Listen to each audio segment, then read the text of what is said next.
طنجة مازال ما فاقت من الصدمة ديالها. في حي بئر الشفاء وقعت واقعة هزت قلوب المغاربة كاملين بعد ما توفت رضيعة صغيرة مازال ما كملاتش عامها الأول في ظروف مؤلمة داخل حضانة أطفال.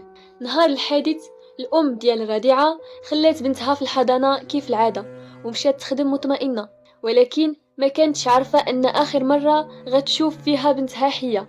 من بعد ساعات جاها اتصال من إدارة الحضانة كيقولوا ليها تم نقل الطفلة للمصحة بحيث طاحت وتضررت بزاف في الراس. وصلت الأم تجري ولكن الصدمة كانت كبيرة، الطفلة ديالها فقدت الحياة بسبب نزيف داخلي في المخ.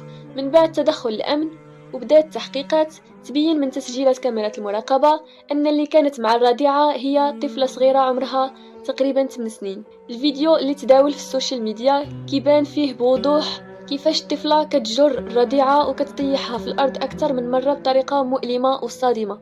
هذا المشهد خلى الرأي العام يغلي ويطرح بزاف ديال الأسئلة. الشرطة القضائية فتحت تحقيق بإشراف النيابة العامة بطنجة وتم توقيف المسؤولة على الحضانة والمربيات باش يعرفوا فين كاين الخلل.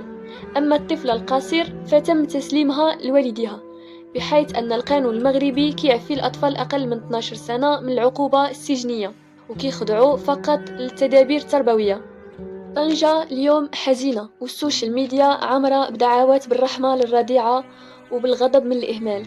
هذه الواقعة رجعت النقاش من جديد حول رقابة الحضانات وضرورة فرض معايير صارمة لحماية الأطفال الصغار. القصة ديال الرضيعة في بئر الشفاء ماشي غير مأساة، هي تنبيه لكل واحد مسؤول على الأطفال باش نضمنوا ليهم بيئة آمنة ومراقبة مستمرة.